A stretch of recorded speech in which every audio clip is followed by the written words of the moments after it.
En lille gruppe ansatte på en tandlægeklinik gør nu som de første i Danmark oprør mod, hvad de kalder et stavnsbånd. De vil ikke acceptere, at deres fagforening vil flytte deres arbejdsmarkedspension til et selskab, hvor de får langt mindre udbetalt. Og nu tager de kampen op sammen med deres arbejdsgiver. Tandlægeklinikken på Ulrikenborg Plads i Lyngby sikrer sunde tænder hos kunderne. Ellers så ser det rigtig velholdt ud. Men de ansatte skærer tænder i raseri. De føler, at fagforbundet HK er ude på at stjæle deres pensionsopsparing. Jeg vil ikke flytte mine penge, for jeg kan ikke se, at jeg skal stilles dårligere. De 3 klinikassistenter ønsker ikke at komme i gabet på HK's overenskomst.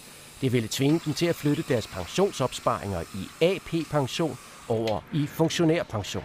Hvis man er medlem af funktionærpension, så får man et rigtig dårligt afkast, og da jeg skal bruge pengene, når jeg bliver gammel, er det vigtigt, at jeg får så godt afkast som muligt, så jeg også har et ordentligt liv, når jeg bliver ældre. I det nuværende selskab AP ville vedkommende ende med at få udbetalt næsten 244.000 kroner om året. I HK-overenskomstens pensionsselskab kun 185.000 kroner, altså en forskel på næsten 60.000 kroner om året. Hvis klinikassistenterne havner i funktionærpension, må de altså vinke farvel til næsten 5.000 kroner om måneden i deres alderdom. Derfor har deres arbejdsgiver meldt sig ud af Dansk Tandlægeforening for at slippe for overenskomsten, som er indgået mellem Dansk Tandlægeforening og HK. Jeg er principielt ikke noget imod overenskomster, som er til fordel for de ansatte. Vi har foreslået, at vi kunne lave en overenskomst, hvor så de ansatte selv fik lov at vælge, hvor de kunne sætte deres pension, men det er HK sagt nej til. Sagen er endt i arbejdsretten. Taber tandlægen, må klinikassistenterne bide tænderne sammen og acceptere en udhuling af deres pension. Det er fordi, man i den overenskomst har lavet en aftale mellem arbejdsgiverne og også som organisation på medlemmernes vegne, at man har en arbejdsmarkedspension.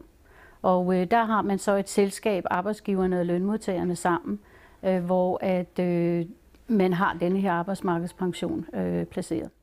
Jeg opfatter det urimeligt, at en tandlæge skal bruge tid, eller en arbejdsgiver skal bruge tid på at gå i arbejdsretten for at forsvare, at han behandler sine medarbejdere godt, og man får et ordentligt afkast, og vi er sikret bedre, end det HK kan byde. Jakob Kiel er parat til at føre sagen helt til den europæiske menneskerettighedsdomstol i Strasbourg, hvis det skulle blive nødvendigt.